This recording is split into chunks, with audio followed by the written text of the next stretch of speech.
Buenas tardes a todos, bienvenidos a este viernes de transmisión. Sé que hoy, este viernes es un día que generalmente muchos tienen planes, aunque ahorita con el COVID es difícil planear, es difícil salir a comer porque tenemos una pandemia, estamos en medio de una pandemia y pues seguimos muy de cerca todo lo que está sucediendo con la vacuna.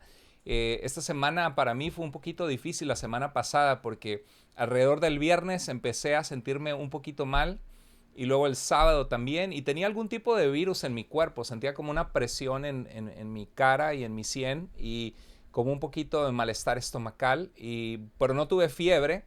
Pero bueno, después de 5 días llamé a la línea de enfermera y me dijeron, bueno, pues por las dudas váyase usted, hágase el test de COVID, porque hay personas que son asintomáticas o que no les pega tanto. Y pues fui, me lo hice, me pareció muy rápido cómo me lo hice. Y bueno, está uno siempre orando, decir, Señor, estamos en tus manos, pero más que nada la preocupación por mi familia, por mi mamá que vive aquí, que es grande de edad y tiene problemas del corazón. Pero gracias a Dios, le damos gracias a Dios que salimos bien, y ya al día siguiente empecé a sentirme un poquito mejor.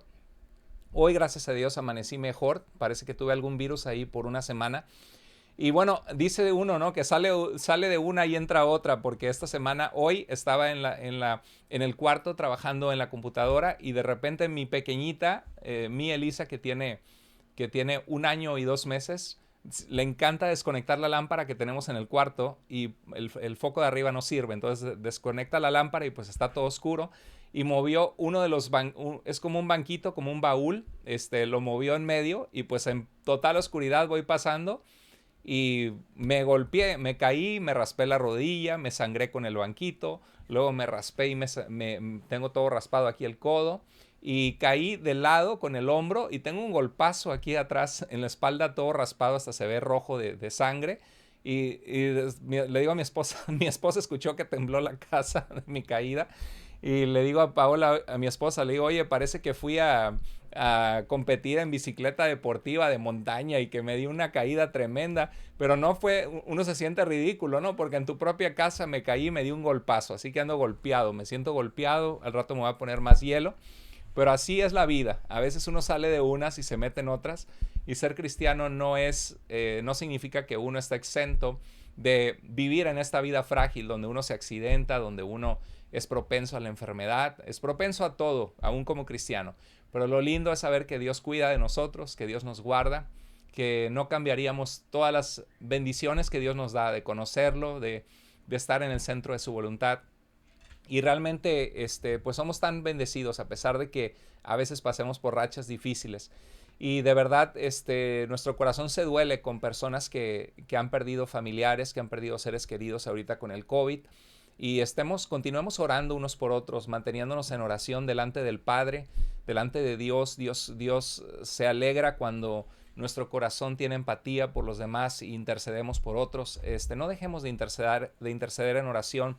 Mantente tomado fuertemente de la mano de Dios. No hay mejor lugar en el que puede estar nuestra vida que bajo la protección de la presencia de Dios en nuestras vidas. Saber que vivimos para Él y que estamos listos para cuando Él venga o para cuando Él nos llame a su presencia. Y estoy contento por que mañana ya comienza la conferencia matrimonial. Si no te has registrado, ve a tuiglesiavida.com. Ha quedado muy bonita la conferencia. Son 2 horas y media de contenido que puedes ver pausadamente en la semana, volver a entrar y hacer los ejercicios con tu pareja. Se llama El matrimonio y los hijos. Y estoy seguro que va a ser de mucha ayuda para tu vida. Les animo a que la recomienden con otras personas, y que si la des y sientes que es una gran ayuda para tu vida, que le invites a otras personas a poder ver esa conferencia también. Bueno, voy a continuar. Estoy viendo poco a poquito de qué trata esta carta de Filipenses, la carta del gozo. Es una carta que nos habla de cómo sobrepasar, de cómo tener plenitud en Cristo, cómo tener gozo en Cristo a pesar de las circunstancias adversas, difíciles. Y estamos viendo Hechos 16 porque en Hechos 16 es donde se registra cómo comenzó la iglesia de Filipos. Y comenzó con el apóstol Pablo yendo con un colaborador que se llamaba Silas, que Dios les dijo, no prediquen en Asia, yo tengo otro propósito para sus vidas. Dios cerró la puerta de que hablaran de Cristo en Asia, y Pablo vio una visión de un hombre macedonio de esta región que se llamaba Macedonia, donde estaba esta ciudad de Filipos. Esta ciudad fue fundada por el padre de Alejandro Magno. Alejandro el Grande fue uno de los grandes conquistadores de la humanidad en su tiempo. Conquistó un vasto territorio desde Grecia hasta la India y estableció el imperio griego que preparó todo para lo que vendría después el imperio romano. Y por eso es que nuestro Nuevo Testamento se escribió en el idioma griego. Y esta ciudad de Filipos fue fundada por el padre Alejandro Magno, por eso por eso es la carta a los filipenses, porque es la carta a los creyentes que vivían en una ciudad que se llamaba Filipos. Yo recuerdo cuando comenzaba a comprender más de Dios y de la Biblia en mi adolescencia, y uno escucha nombres raros, ¿no? Como Primera de Tesalonicenses y Filipenses y Colosenses, y uno dice, ¿qué es eso, no? Pues eran ciudades a las cuales los apóstoles, en este caso Pablo, escribieron cartas. Entonces es como decir a los jaliscienses de Jalisco, o a los mexicanos de México, o a los argentinos de Argentina, a diferentes países, y en este caso diferentes ciudades. Y la vez pasada, el día de ayer, nos quedamos viendo cómo el evangelio llega a una mujer vendedora de púrpura de una ciudad que se llama Tiatira. Es bien interesante porque ahorita podemos darnos cuenta que en esta ciudad había un gran negocio con la púrpura. La púrpura se teñía las telas de púrpura y era un negocio muy lucrativo, eran muy costosas esas prendas. Y esta mujer, que era una mujer emprendedora, buscaba de Dios, y el Señor abrió su corazón para estar atenta a lo que Pablo decía, creyó en Jesús como el Salvador, como el Mesías, y fue bautizada con toda su familia, y abrió su casa para que en su casa se hospedaran Pablo y Silas. Y ahí estamos en el verso 15, dice, cuando ella y su familia se bautizaron, nos rogó diciendo, si juzgan que soy fiel al Señor, si me consideran que estoy sincera en mi buscar de Dios, vengan a mi casa y quédense en ella. Y dice la Biblia que nos persuadió a ir. Y qué hermoso, porque es en esta casa donde comienza una iglesia que sería tremendamente usada por Dios. Hermanos, la iglesia verdadera de Jesucristo comienza en el corazón de las personas que rinden su vida a Jesucristo. Y la iglesia somos las personas, no es una institución. Por eso es que hay confusión a veces. ¿Y cuál es la religión verdadera? ¿Cuál es la iglesia verdadera? La iglesia verdadera es los hombres y mujeres que están sometidos a Jesucristo como su único y suficiente Salvador personal, que comparten a otros las buenas noticias de que en Jesús hay salvación, que hacen discípulos. Y las iglesias comienzan en las casas. Por eso es que creemos mucho en los grupos de vida. Dios puede usar tu vida, tu casa, Dios puede usar tu influencia con tu familia para iniciar una iglesia. Yo no sé si te has puesto a pensar de que si tú eres la única persona salva, cristiana de tu familia, Dios puede usarte para llamar mamá, papá, hermanos, los quiero invitar a un estudio bíblico los sábados a tal hora, me gustaría que se conecten y poder compartirles lo que Jesús ha hecho. Si necesitas ayuda de nosotros como iglesia, veremos cómo le hacemos para ayudarte a que se comience una iglesia en línea para alcanzar a tu familia para Cristo. Bueno, en Hechos 16:16 dice, una vez íbamos al lugar de oración, nos salió al encuentro una joven esclava. La esclavitud era muy común en el tiempo bíblico. Era una institución social de millones de personas. Cuando una persona tenía una deuda, generalmente liquidaba esa deuda cuando no tenía dinero con trabajo físico. Y también cuando había una guerra entre naciones, en vez de matar a los prisioneros de guerra, a veces se ponía a los prisioneros de guerra a servir. Y había ocasiones que había voluntarios, había esclavos voluntarios, que en vez de tener que cosechar tu trigo, tu comida, hacer tu pan, que vinieran personas y te atacaran y abusaran de tus hijas o se robaran a tus hijos, decía, no, yo mejor me uno con esta persona que tiene más trabajadores con él, y te ofrecías voluntariamente como un siervo para vivir bajo esa propiedad. Sabías que ibas a recibir un plato de comida todos los días, que tu familia iba a estar segura y tú trabajabas. La esclavitud que vemos en Estados Unidos es una esclavitud más horrible que en la época bíblica. Es una esclavitud donde había castigos, latigazos contra los esclavos, donde fueron secuestrados esclavos de África, separados de su familia Eso es maldad, es pecado, es totalmente alejado de Dios. Y en el tiempo romano había personas que servían como esclavos, y había esclavos que inclusive eran maestros, que eran filósofos, que enseñaban a los hijos de la persona a la cual servían. Y en este caso era una mujer que tenía un espíritu de adivinación, que estaba poseída por un demonio en su vida, o tenía un canal con el mundo espiritual demoníaco. Y dice que cuando iban al lugar de la oración, salió al encuentro esta joven esclava que tenía un espíritu de adivinación, y con sus poderes ganaba mucho dinero para sus amos. Los amos probablemente la explotaban, poniéndola a adivinar el futuro a la gente, y la gente iba y la buscaba y tenía que pagar cierto dinero que se distribuía en los amos de esta esclava. Y dice, me acuerdo lo que dice Deuteronomio, qué importante para los cristianos. Dice que Dios le había dicho a Israel, esto es el mundo griego, el mundo pagano, el mundo que no conocía al Dios de Israel. Pero Dios había dicho al pueblo de Israel, cuando entres en la tierra que te da el Señor tu Dios, no imites las costumbres abominables de esas naciones. Nadie entre los tuyos deberá sacrificar a su hijo o hija en el fuego. Eso suena espantoso, suena horrible. Pero por ejemplo en Cartago, en el norte de África, era un lugar famoso donde había sacrificios humanos. También entre los edomitas y los moabitas, con el dios Moloch, era conocido que algunos echaban a bebés o niños al fuego para obtener el favor de los dioses. Algo terrible. De verdad que cuando vienen los valores judeo-cristianos, los valores del Dios del pacto, que hizo pacto con Israel, de nuestro Dios, del Dios de Israel, y cuando vienen los valores cristianos aún más, han impactado el mundo tremendamente para bien, en medio del paganismo y de la maldad que había en el mundo antiguo. Los cristianos eran conocidos por niños abandonados que habían nacido con mal deformaciones en su cuerpo, y muchos eran adoptados por cristianos. Realmente los cristianos han impactado el mundo en buenos valores.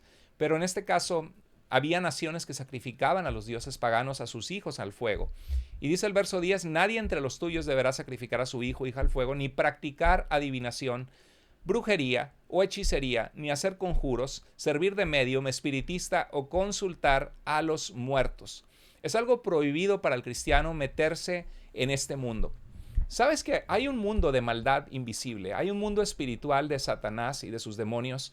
Mucha gente que está en las ciudades modernas de nuestros tiempos, como en Seattle, Washington, quizá, como en Londres, como en la capital de ciudades importantes del mundo, Nueva York. La gente piensa, bueno, eso es superstición, eso de la brujería no existe, yo no creo en eso.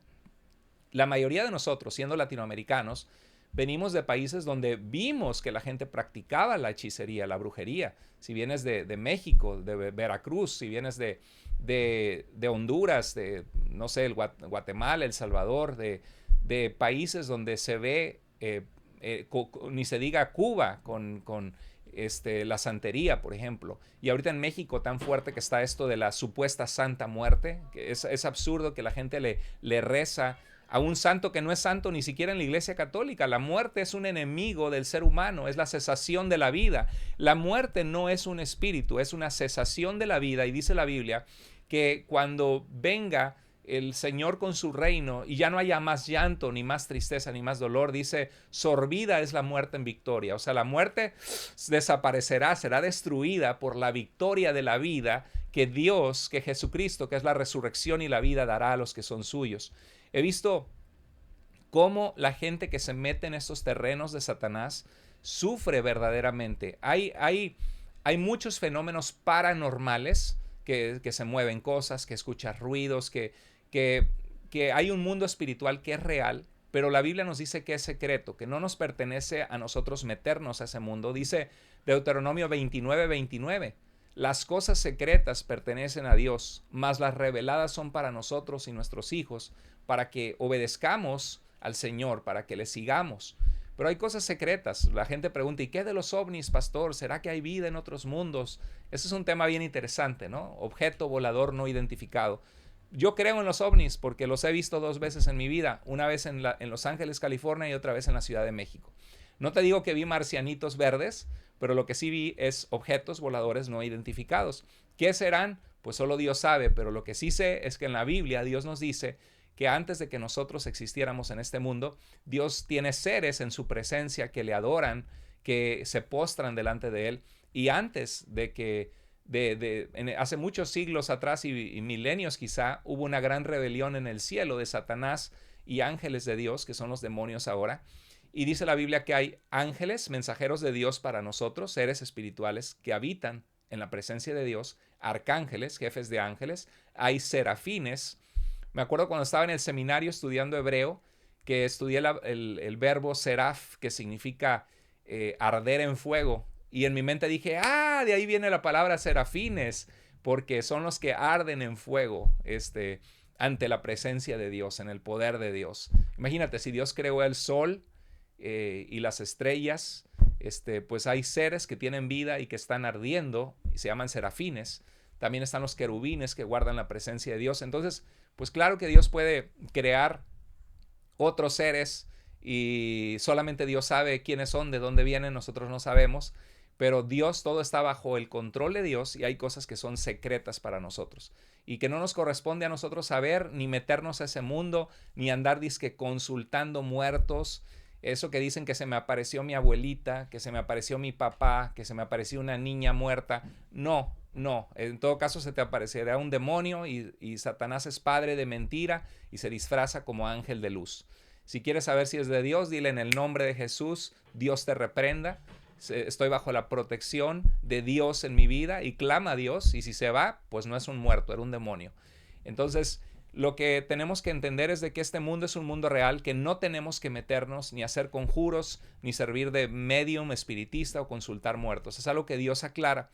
Y es a lo que se estaba enfrentando el apóstol Pablo y Silas con una mujer poseída por un espíritu demoníaco.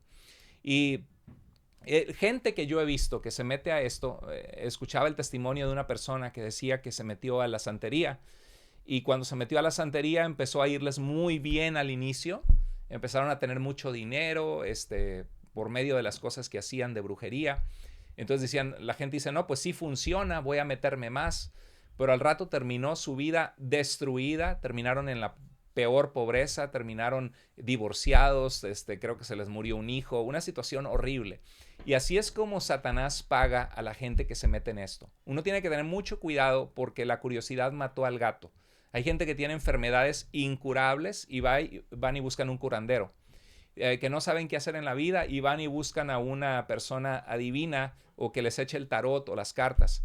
Y lo que están haciendo es abrir puertas a Satanás en la vida de estas personas. Y eso es peligrosísimo, porque lo que he visto es que les empieza a ir peor o que empiezan a tener problemas serios en su familia, en su vida física, espiritual, mental. Y también lo que veo es que Satanás conoce el pasado, pero Satanás no conoce el futuro. Hay un dicho que dice, más sabe el diablo por viejo que por diablo. Claro que Satanás ha experimentado y ha visto las decisiones que la gente toma, y los demonios igual, y hay un conocimiento colectivo entre ellos. Y gente que dice que adivina las cartas, te dice, tú te llamas fulanita, ¿verdad? Y a ti te pasó esto, esto y esto. Y la gente que va con esta gente se queda impresionada porque dice, wow, ¿cómo supo quién soy y lo que yo he vivido? Dígame más, por favor. Pues págame dinero y te digo más. Tuve una amiga en la Ciudad de México que cuando estaba más joven consultó a una persona así y le dijo que iba a morir su padre y que iban a pasar algunas cosas.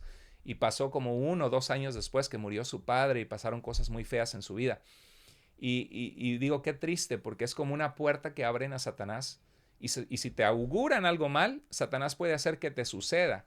Entonces nunca, nunca, nunca seas tentado a meterte a ese tipo de cosas o andar leyendo los horóscopos, a ver qué me depara el futuro. Para empezar, eso de los horóscopos, la mayoría de los que lo hacen, que es puro cuento, es gente charlatana que quiere sacarte el dinero.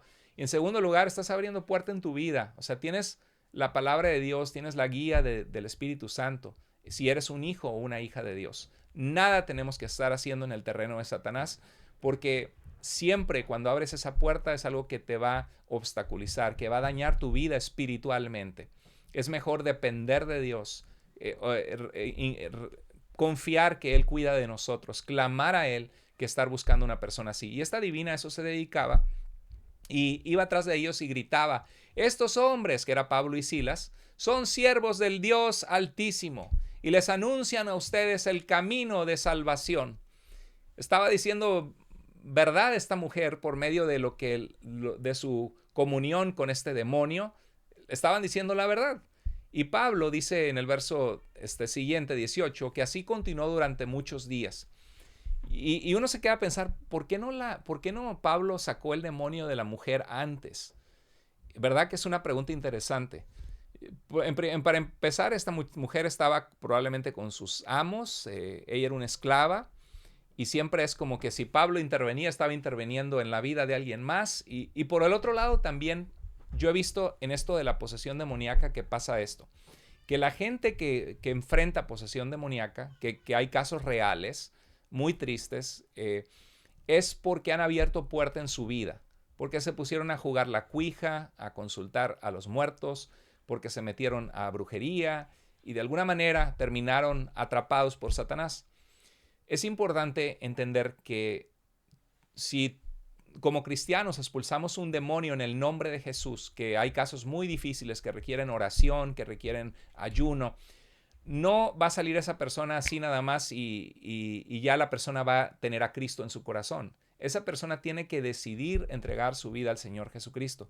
Porque si esa persona sigue otra vez en lo que le abrió la puerta a Satanás, dice la Biblia que su postrer estado, dice Jesús, viene a ser peor.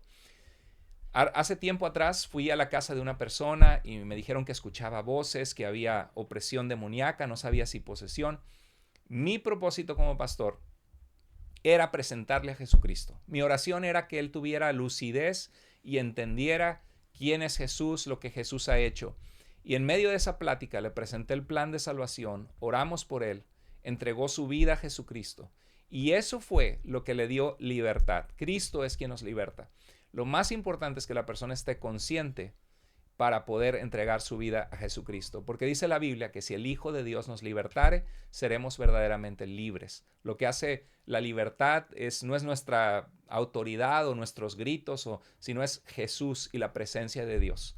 Entonces aquí en este caso, Pablo llegó a un punto en que dice que se molestó tanto. Yo creo que estaba molesto de ver una mujer entregada a Satanás y quizá cada día estaba pensando, esta mujer está en las manos del diablo. Y dice que se volvió y reprendió al espíritu y le dijo: en el nombre de Jesucristo, te ordeno que salgas de ella. Y en aquel mismo momento el espíritu la dejó. Fue una mujer que por años, quién sabe cuántos años hubiera estado así, pero fue una mujer que por fin pudo ser libre del poder de Satanás.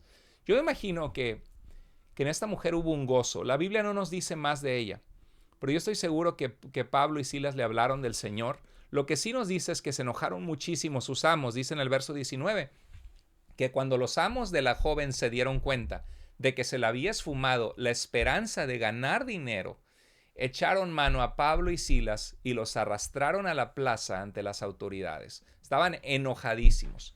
Y sabes, eso pasa. Cuando Dios hace libre a una persona que por mucho tiempo ha practicado el pecado, alguien se va a enojar. Y sabemos que atrás de todo está Satanás molesto y los demonios molestos de que una persona se escapó del reino de las tinieblas y que ha venido al reino de la luz de Dios. Y dice que los arrastraron y eso pasa en la gente también. Oye, pero tú antes tomabas con nosotros. Oye, ya te lavaron el cerebro, esa secta, esa religión, los protestantes. Hay familia que se molesta. Dijo Cristo que cuando le seguimos, que a veces en una familia estarían divididos y que los enemigos del hombre serían los de su propia casa. Y bueno, en el verso 20 dice que los presentaron ante los magistrados y dijeron: estos hombres son judíos y están alborotando a nuestra ciudad y enseñando costumbres que a los romanos se nos prohíbe admitir o practicar. Para la gente es muy importante sus tradiciones, sus costumbres. Ir en contra de sus tradiciones es lo que les hace arder de enojo, de molestia, porque ya no haces con ellos lo que hacías antes. Y dice: entonces la multitud se amotinó contra Pablo y Silas y los magistrados mandaron que les arrancaran la ropa. Imagínate, les arrancaron la camisa y los azotaran duramente. Seguro que no fue quedito, seguro que sacó sangre y golpe y dejó molido y ha de haber sido algo terrible. Y después de darles muchos golpes, los echaron en la cárcel y ordenaron al carcelero que los custodiara con la mayor seguridad. Bueno, ahí vamos a dejar la historia, pero vemos el caso de una mujer adivina que fue libre por el poder de Dios. Recuerda que los adivinos, los que echan la carta, el tarot, pueden saber tu pasado. Satanás sabe el pasado, pero no sabe el futuro. El futuro solamente lo sabe Dios. Pero si tú abres puerta a eso, Satanás puede hacer que se cumpla el futuro que te pronostican. Como cristiano, jamás te veas tentado. O si sabes de alguien que está siendo tentado a consultar un curandero, etcétera, no se metan en eso porque es un terreno que Dios ha terminantemente prohibido, que abre puertas a Satanás y que Satanás es padre de mentira y el enemigo viene a matar, robar y destruir. Pero Jesucristo ha venido para que tengamos vida, para que tengamos libertad y para que tengamos vida en abundancia. Sigamos de la mano de Dios, dependiendo de Él, que Él nos hace libres, Él nos ayuda y seamos protegidos con su poder. Si sientes cualquier opresión demoníaca, que alguien te está haciendo brujería, que sientes que hay alguna cosa, alguna presencia, alguna voz, ¿sabes una cosa? Tú y yo, como hijos de Dios, tenemos poder en Cristo, porque servimos a un Dios poderoso. Dobla tus rodillas y dile: Señor, te pido en el nombre de Jesús que tú tomes autoridad sobre esto que estoy enfrentando, sobre esta lucha, sobre esta opresión. Señor, líbrame, reprende a Satanás de mi vida, me someto a ti. Creo que tú eres poderoso, Señor, y que si tú estás conmigo, nadie puede estar contra mí. Y te aseguro que si te sometes a Cristo y si estás lejos de su voluntad, si te vuelves a Él, te aseguro que vas a obtener libertad, porque Cristo viene a darnos libertad. Y si Dios está con nosotros, nadie puede estar contra nosotros. Espero que esto haya sido de mucha bendición. Te animo a que lo compartas con aquellos que lo necesitan. Nunca sabemos si este video puede llegar a alguien que está enfrentando algo parecido y que Dios puede hablar a sus corazones y a sus vidas. Recuerda, el domingo hay un mensaje muy hermoso de la palabra de Dios que se llama Cuidado con los profetas que engañan. Es una predicación inusualmente más larga que otras, unos minutos más largas que de costumbre, así que prepárate el domingo que va a ser un servicio más largo, pero vale la pena. Toma notas y recuerda que a partir de este sábado ya está la conferencia matrimonial y también va a estar en mi canal de firmesenlaverdad.com, que se llama El matrimonio y los hijos, y lo damos juntos mi esposa y yo. Hay unos ejercicios muy prácticos, estoy seguro que va a ser de mucha ayuda. Les mandamos un fuerte abrazo, les amamos en Cristo, sigan adelante, conéctense en su grupo de vida, no dejen de conectarse, no dejen de congregarse como algunos tienen por costumbre. Dios les bendiga, cuídense.